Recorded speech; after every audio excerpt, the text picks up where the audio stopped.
Well, were some people surprised that you got a lot of Hebrew tonight? How many people have never been here before? That's great.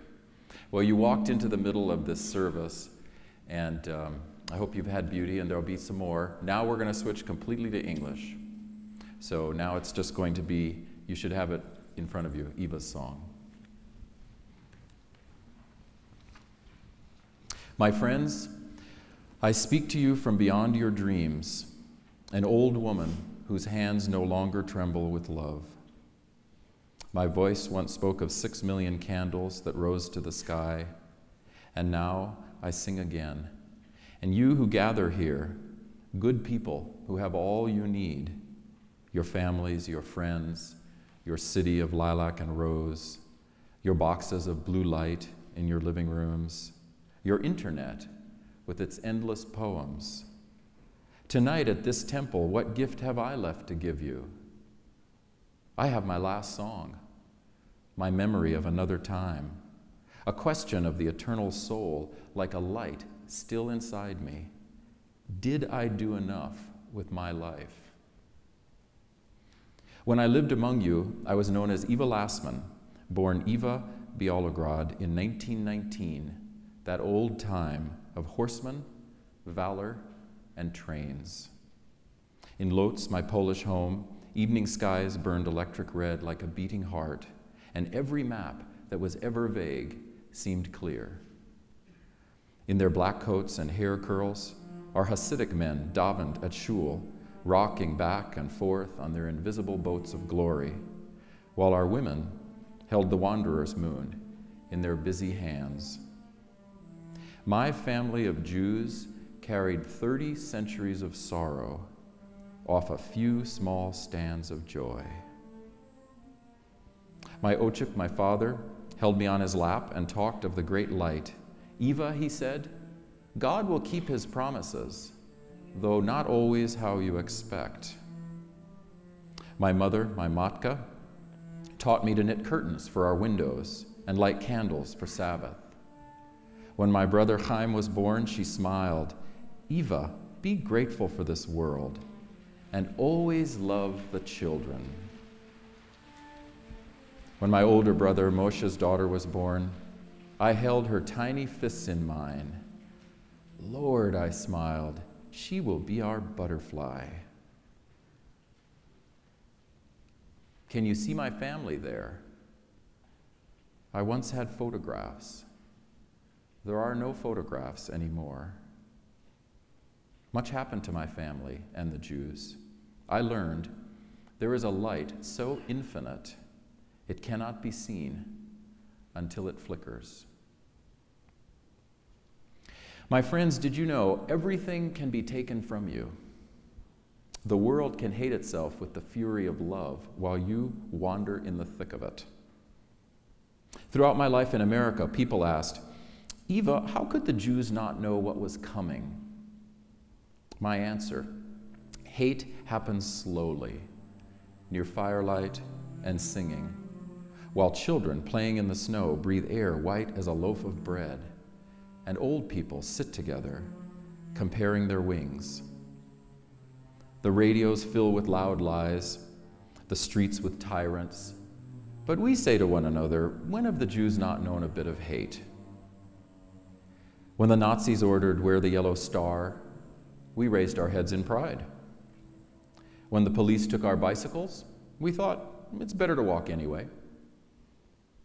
When a young German soldier, blonde fuzz on his cheeks, ordered me to clean the sidewalk with his underclothes, I refused. With my underclothes, I refused. He beat me with his black stick until the flower of my body became no more than flesh attached to his brutal rapture. Yet still, I did not think I would have to become other than myself. How could we not know what was coming? There are questions a Jew asks for which all the answers are dead.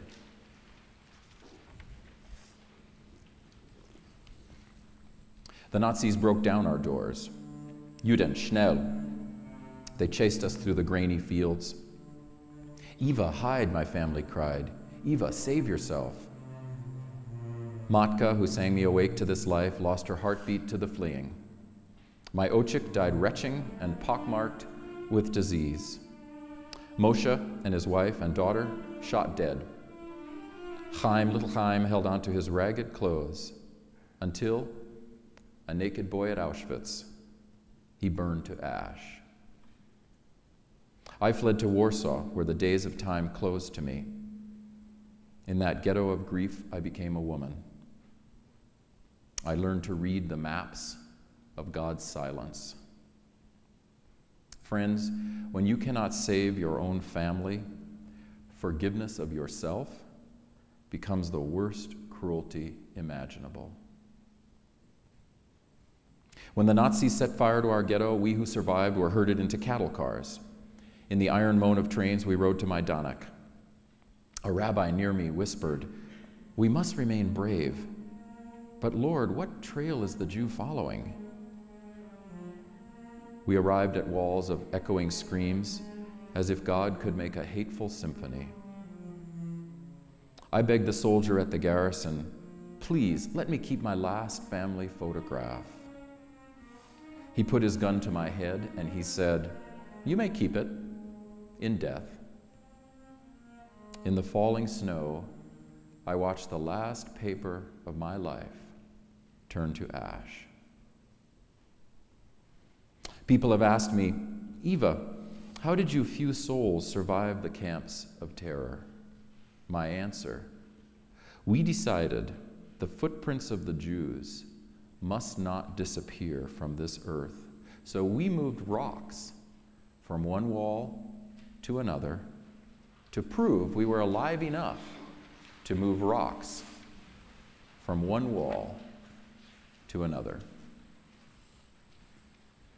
We breathed just enough air each day to hold in our small hands each night the beating heart of shattered things. My friends, what would you have done? Would you have given up on the world? Would you have hated God? Would you have closed away your love? I tried to hate God. I tried to close myself away. But I was a Jew who had lived for many years in a garden of the beautiful sun. And though I lost my family and my home, still an ancient poem returned to me. Still a light appeared in the crack of an old doorway. Still, shadows promised mysterious truths of that light. Matka whispered, "Eva, will you sing a song for us?" And Ochik, "No matter what, Eva, you must carry God's stars, even in your trembling hands." So I prayed, "Lord, if I die in this place, please make my bones into wax for your lit candles." People ask me, "Eva, how could you keep your faith in that dark and godless time?" Friends, I do not know why God brought us to the grave of 1,000 spectacles, but in the name of all who had once touched my baby skin, I could not blame that light. People say, "But Eva, God abandoned you." I say, God was the presence of light even in the darkest dark. People say, "But Eva, that God is not enough." I say, there is no greater God in the universe. When the dying mothers with their empty arms, and the dying fathers with their darkened eyes, and the children sobbing before their burning, commanded their angel of God, "Young woman, you will survive," I heard also, "Young woman, what promises will you keep?" 25 years old, rags for skin, I promised all I had, the eternal lightness of seeds, that ash rising from smokestacks would carry with it weightless births on other shores. When the Russian soldiers came, their faces sordid and grim. When they gave us back our freedom, that dull magnificence regained at the cost of everything. I promised to live. My dears, I have seen paradise. It is wherever you breathe freely. I walked half dead from Majdanek to Lodz, saw tefillin, tzitzit, and hair curls again, saw a Torah again. I met a skeleton from Buchenwald who still breathed. Zeb Lassman and I learned how to eat and drink again. We tasted milk and candy. At an altar of broken glass, we married. There are 6 million reasons to love and no reason not to. Holding hands at the rail of our ship to America, Zev and I watched wind slide across the waves. How beautiful. Eternal light wrinkled the water like jewels. In America, we had 3 sons, Eero, Joel, and Sylvan. They became the stars God gave us to carry in our trembling hands.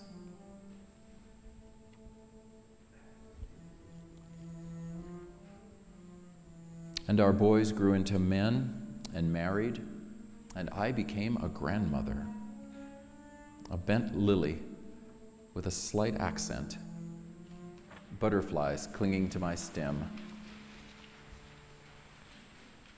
One day after Zeb had gone, my granddaughter helped me hang curtains on my windows, for I could no longer lift my thin arms. And with her kind voice, she asked me why I had no photographs of my childhood. I told her my story. Her eyes filled with angry tears, and we held each other. We talked a long time of the old worlds. Finally, she asked, "Booby, should I hate the Germans?" I spoke my truth. Jews must never hate. We must use that ash for our flowers. My friends, my dears, this is my song. I am a Jew, and Jews were born to plant flowers, even in the garden of 1,000 sobs. Do you understand then?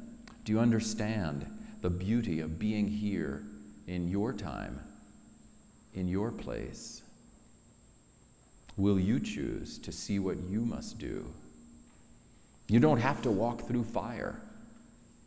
We did that for you, so that now you are free to dream. You don't have to love as if the death of love is all you'll ever have. We did that for you also. What you must do is keep your promises. Care for your family as a promise, and take photographs. Let them be your masterpiece. And when your life is hard and tiring, promise still to cherish it. And when your marriage does not fulfill you, promise still to practice mercy. And even when God seems to disappear into his own thoughts, promise still to choose between the sweet and the bitter. And you who always want more, promise to love what you already have.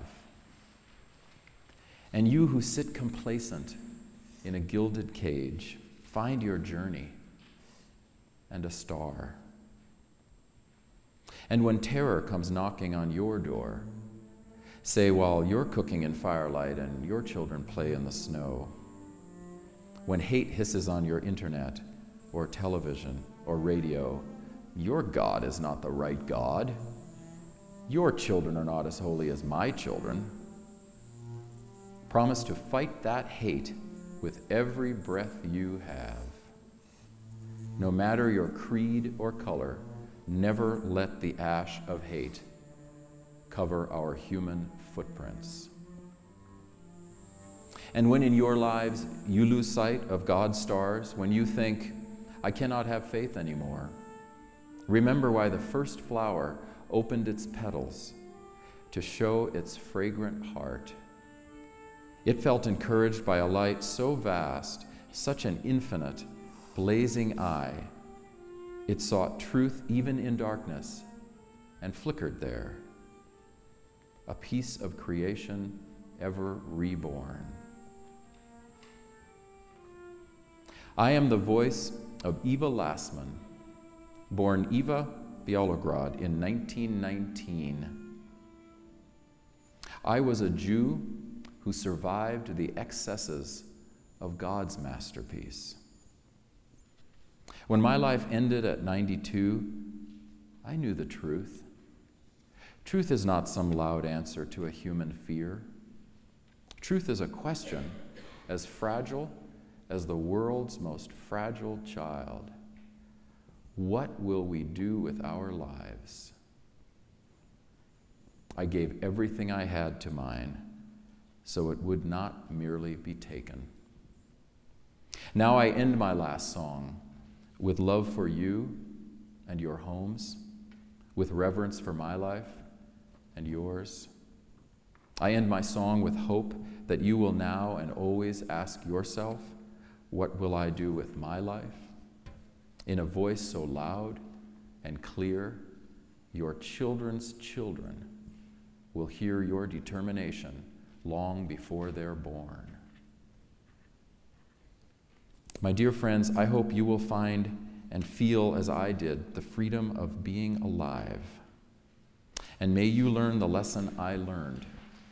No matter how much you suffer in a human lifetime, nor what mistakes you think you've made, when in your life God opens your soul and asks, will you keep the promise I made to you at creation?